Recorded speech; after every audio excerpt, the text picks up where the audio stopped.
Good morning mga boss. It's a very good morning today. Ganda ng panahon. So we're here at Fiesta Island. Malapit lang sa trabaho natin. At meron tayong isi-share sa inyo ngayon. I think it's very interesting. Very important components ng ating mga makina. Alright.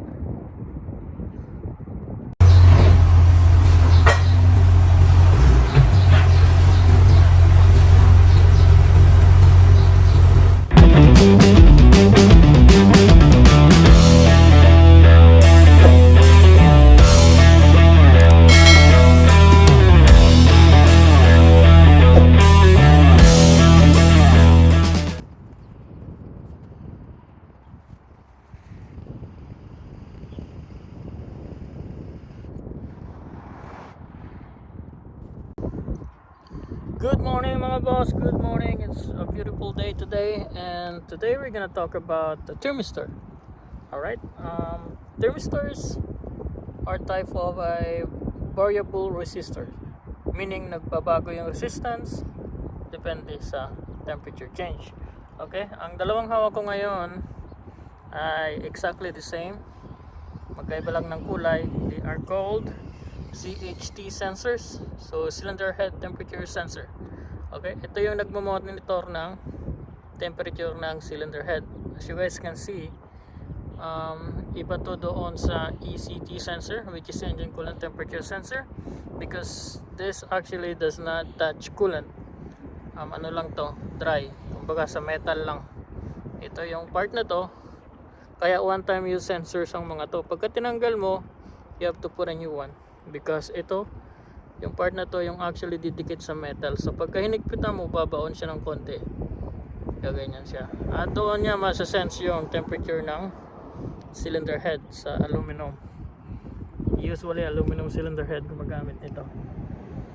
Okay, so these are CHT sensor. Ngayon sa mga sasakyan na medyo luma, you're probably not gonna have this. What you do have is the ECT sensor, which is the engine coolant temperature sensor. Yun ay wet sensors, meaning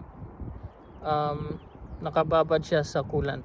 Okay, meron tayong dalawang type ng thermistor.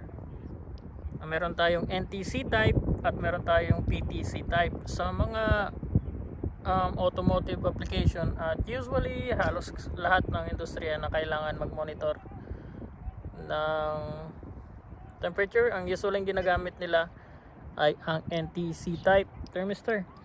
So yung NTC type mga guys ay negative temperature coefficient sensors.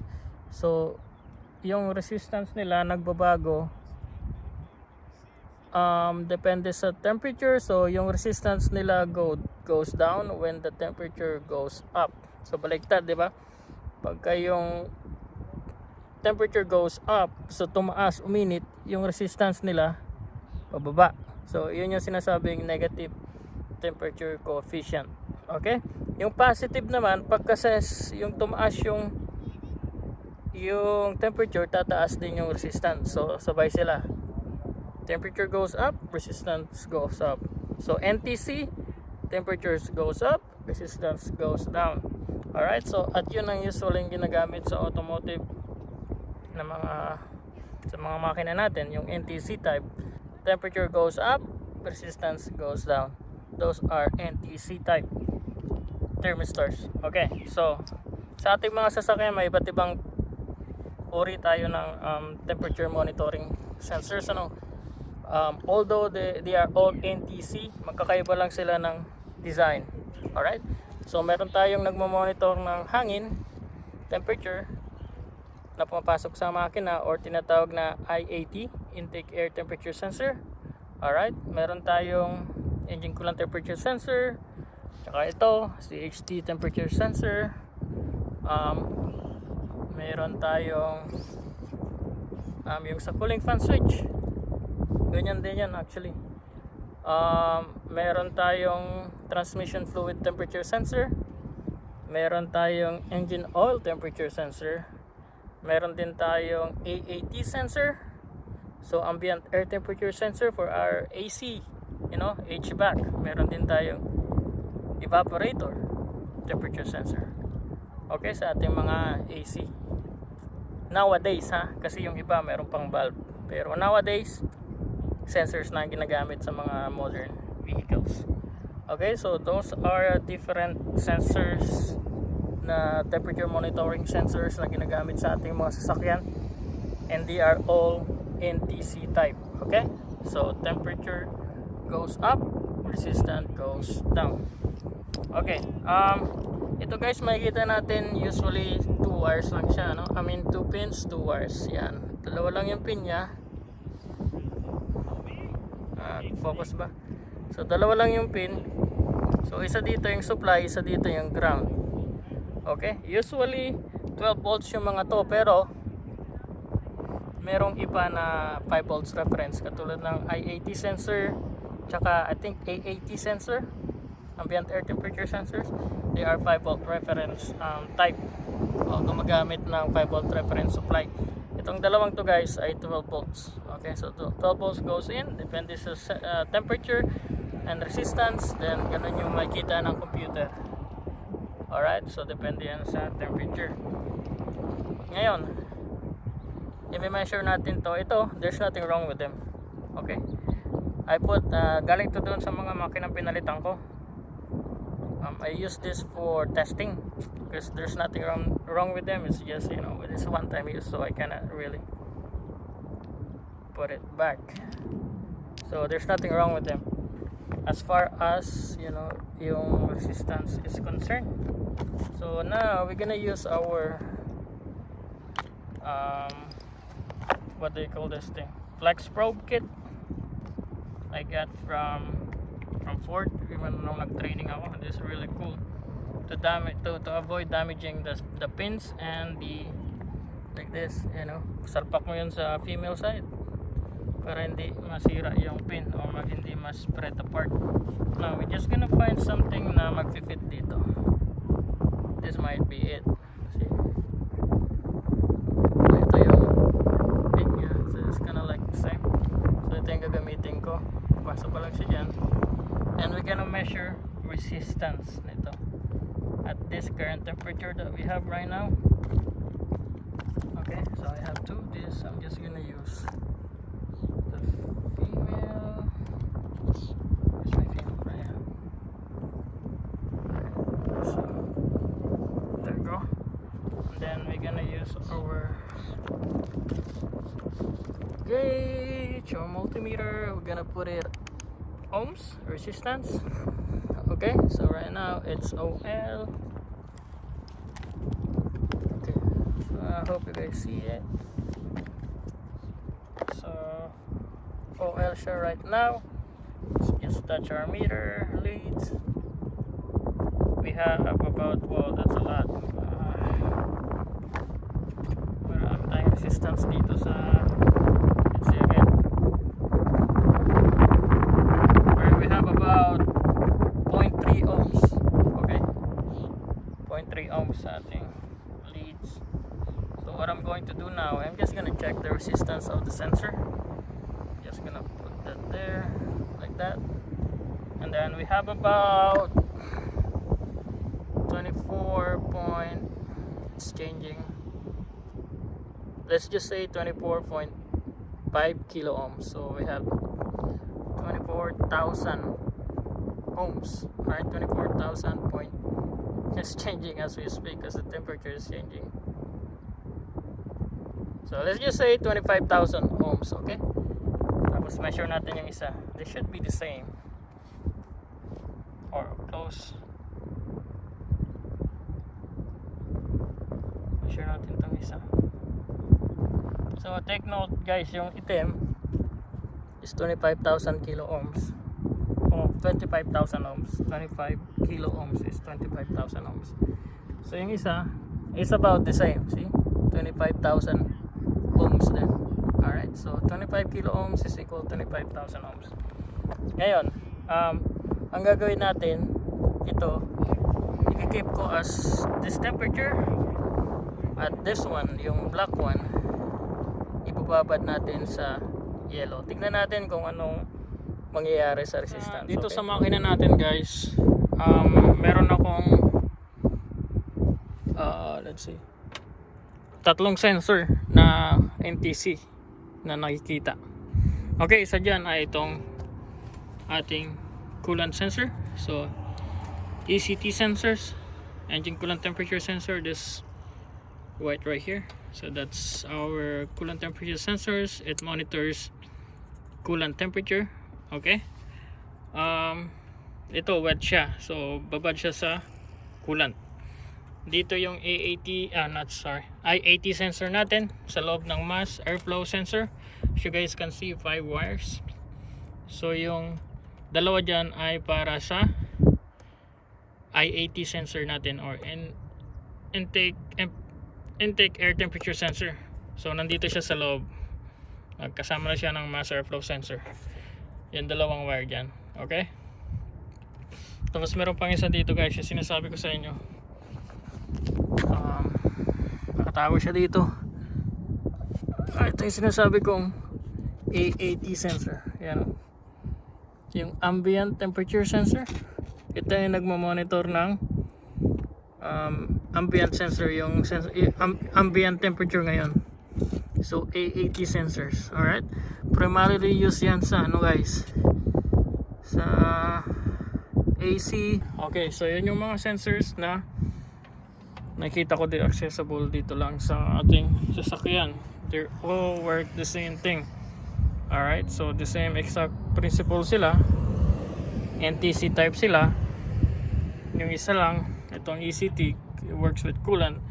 Itong I80 dito tsaka yung A80 dito sa baba, they both work with air. Alright, so ayan mga sir, no, ngayon titignan natin yung scanner data or scan tool data. Kung halimbawa may issue with any of this, so what I'm going to do, I'm going to unplug yung ECT muna, tapos titignan natin kung ano yung makita ng scan tool natin. Okay, I use this for diagnostic purposes minsan kung mayroong mga problema. So kunin ko na yung scanner natin. So ayan mga sir, na-hook up ko na yung scanner natin. As you guys probably hear, gumagana yung cooling fan natin. Key on na tayo ngayon kasi in-unplug ko yung ECT sensor. But tignan natin kung ano yung data na makikita natin pagka yung sensor ay unplugged. Okay, we're just using generic scan tool, no? So tignan natin yung coolant. Ayan, kung nakikita nyo guys, negative 40 degrees yan, wala kasing sign. So coolant, ayun pala, Fahrenheit. So negative 40 degrees. So napakalamig yung akala ng computer. Napakalamig daw. Ayun. Bakit napakalamig? Kasi negative 4 is, di ba, malamig yan. Negative 40 degrees. Alright, ito guys. Tapos tingnan natin tong A80 sensor. See that? 97 right now. I-unplug ko muna Unplug natin siya dito sa master flow. Tingnan natin kung nagbago yung temperature. Ayan, oh. Eh guys, oh, negative na rin siya, negative 40 pareho. So ano yung negative 40 na yan sa mga data na yan sa generic scan tool? Okay guys, ito, pag nakita nyo yung data na to sa generic scan tool, ibig sabihin yan ay substituted value. Okay, substituted value yan. Ang ibig sabihin niyan guys ay may open doon sa circuit 3 ng sensor.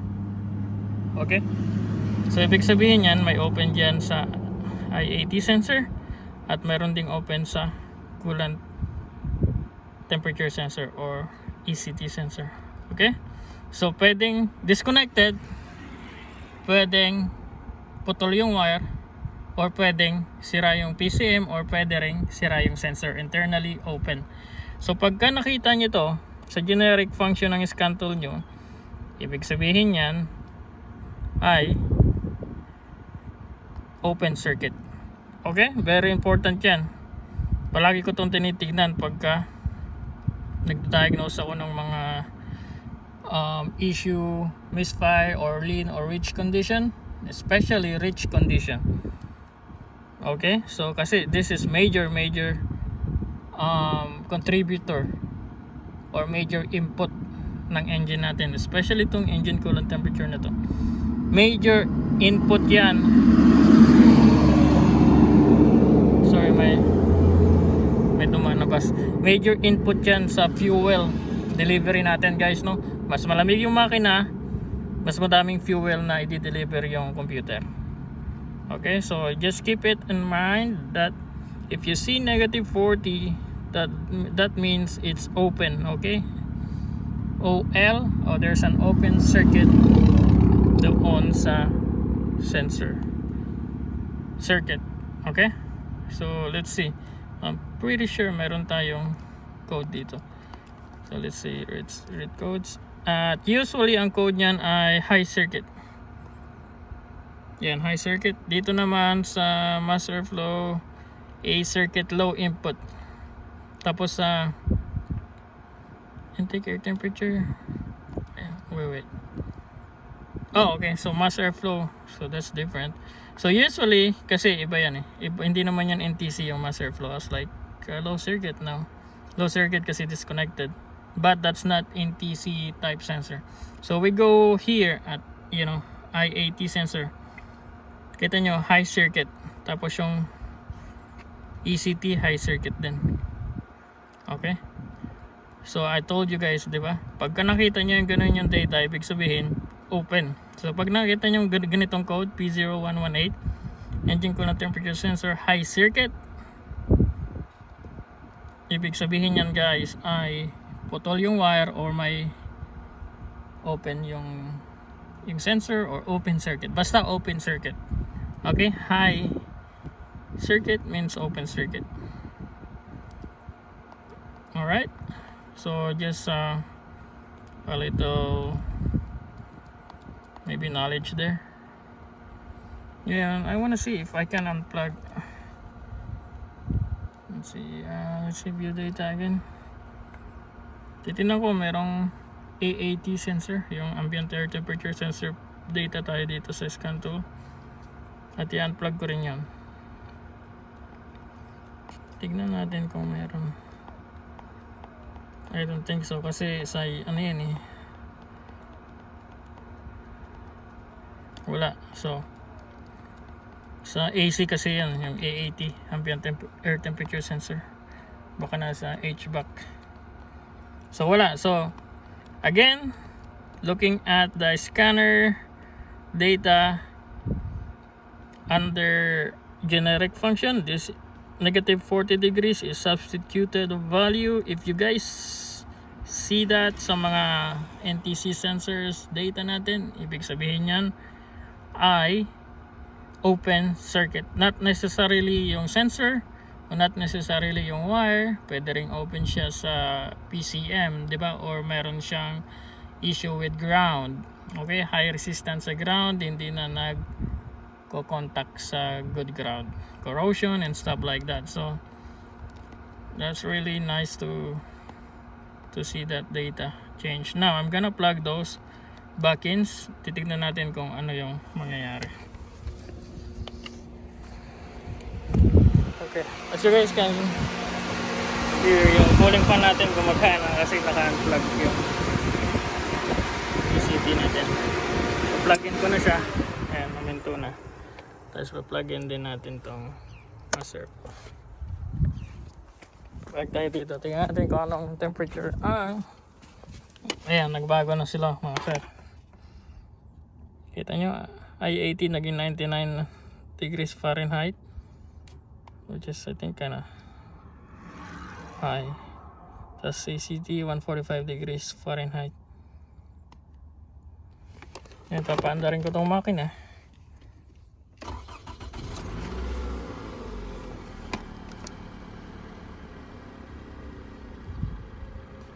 There you go.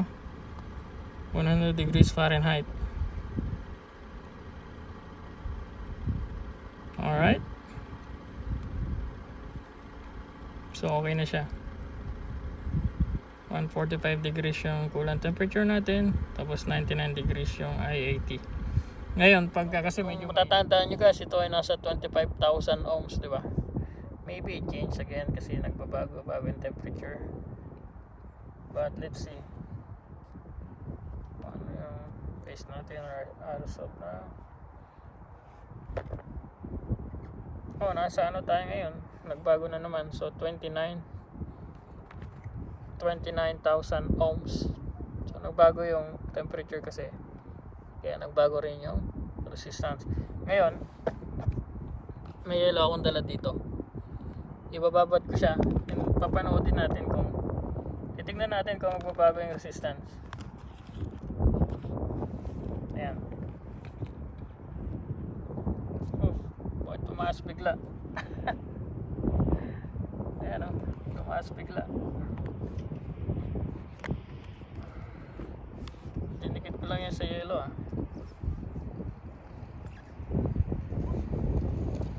Biglang tumaas mga boss. Or nagkakamali ako na.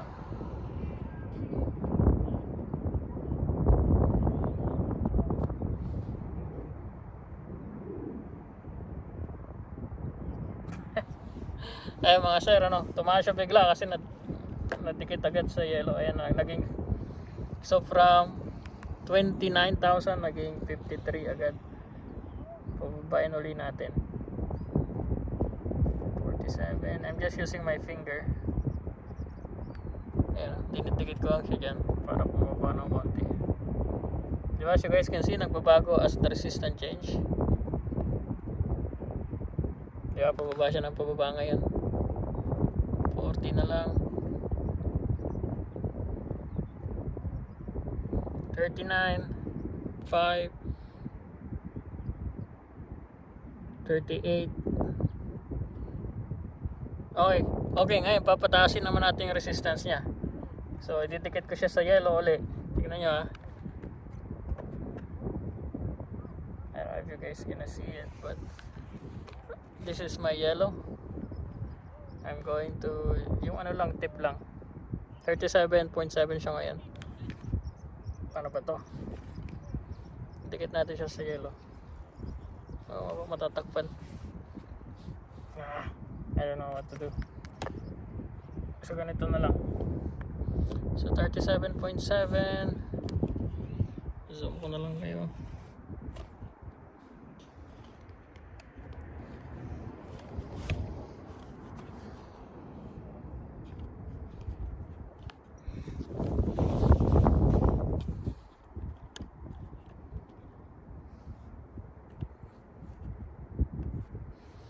Hopefully nakita nyo ng maayos.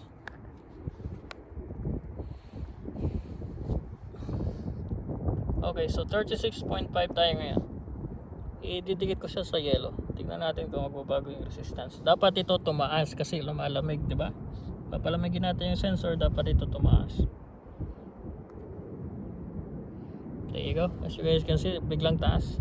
53, 56, 62. Yan o. Biglang taas ng sensor. Ay, nabutas yung yellow natin. 80, 82. Nakita nyo guys? So yan yung characteristic ng NTC sensors. Pagka tumataas yung temperature, bumababa siya. Pero pagka lumalamig yung temperatures, bumababa yung temperatures, tumataas naman yung resistance. Okay, kabaligtaran siya ng temperature. Okay, pababain uli natin. Titikit ko lang yan sa finger ko. Actually, yan, bumababa na oh. Tinanggal ko lang sa yellow. Eventually, magpapareho yan ng temperature sensor, ng ambience temperature. Pataasin uli natin. 54, 56, 59, 60, 70. You guys see that? It's pretty cool, huh? Alright mga boss, we're just gonna summarize kung ano yung napag-usapan natin for today. So we talk about thermistors. Okay, so may dalawang type, NTC and PTC. We use NTC type, negative temperature coefficient, sa ating mga sasakyan. Okay, so we have a graph here. This is an NTC type graph. So this is the resistance going up right there, and then this is the temperature going up. So negative 40 here, 0 degrees here, and positive 70 degrees here. So negative 40, 0 degrees, and then positive degrees here. So as you guys can see, pag tumataas yung temperature, bumababa naman yung resistance. So this is the resistance. So pagka mataas yung temperature natin, let's say 70 degrees Fahrenheit, so bababa yung graph, bababa yung resistance niya. Okay, pagka bumaba yung temperature, nasa negative degrees, pataas naman yung resistance niya. Okay, so that's the NTC. Alright, NTC is used for temperature monitoring, okay, sa coolant, sa engine, and the AC system. So usually use 12 volts kasi 2 pins, 2 wires, but sometimes you see, well, some of them use 5 volts. Yung mga air temperature sensors, they use 5 volts. Okay, so resistance change with temperature decreases as temperature increases. Okay, resistance decreases as temperature increases. Major inputs natin to sa air and fuel mixture, very important. Okay, so tsaka sa air condition, sa AC, important din to. Hindi, kung may problema ka sa AAT sensor, sometimes hindi mag-on yung compressor. Okay, so very important yan. So sa scanner side naman tayo, we talk about the negative 40 degrees Fahrenheit. Yung data sa generic scan tool, that means it's a substituted value. Okay, pagka nakita nyo yung negative 40 degrees Fahrenheit, that means yung circuit is open. Okay, or issue with the ground, which is pretty much open. Then this one we didn't talk about the pull down circuit design, but as you guys know, kung may 12 volts ka, yung 12 volts galing sa battery, tsaka yung 5 volts galing din sa computer, di ba? So yun yung supply, 5 volts. If you plug the sensor in, yung 12 volts or 5 volts na yan, ipupull ng sensor to ground. So that's why it's called pull down circuit design. Okay, so 12 volt supply, then sensor pulls it down to ground. Okay, so yan yung ibig sabihin ng pull down circuit design. Ito yung sensors na to guys ay ginagamit natin sa IAT, intake air temperature, ECT, engine coolant temperature sensor, sa HVAC. Okay, sa aircon natin ginagamit natin yan. Transmission fluid, ginagamit natin yan. Tsaka minsan sa engine oil temperature. Alright, it's the same exact sensors or the same exact type, NTC. Different design, but the same exact characteristic. Okay, so resistance decreases when temperature increases. Alright, so symbols naman, so symbols sa mga wiring diagram. Ito lang yung mostly nakikita ko, pero ganito yung kadalasan nakikita ko sa mga wiring diagram. Pero medyo sa mga ibang medyo makakita kayo ng difference. So minsan ganito siya, minsan naman ganito, at minsan ito nasa loob nito. Pero ang makikita nyo guys, yung line na to, palaging may line na ganyan. That will tell you that it's a variable resistor. Okay, so this is, pagka wala yung line, resistor lang siya. Pagka may line na ganyan, it's a variable resistor. Okay, so sa wiring diagram, pagka nakita nyo ganyan. So yun lang guys, na-summarize natin. I hope you guys learned something today. I think it's very cool that we're able to do some experiment on these sensors. If you haven't, please subscribe sa channel ko, at don't forget to like and share na rin para marami tayong matulungan. Alright, so thank you guys for watching, and I'll see you guys next time sa susunod nating mga video.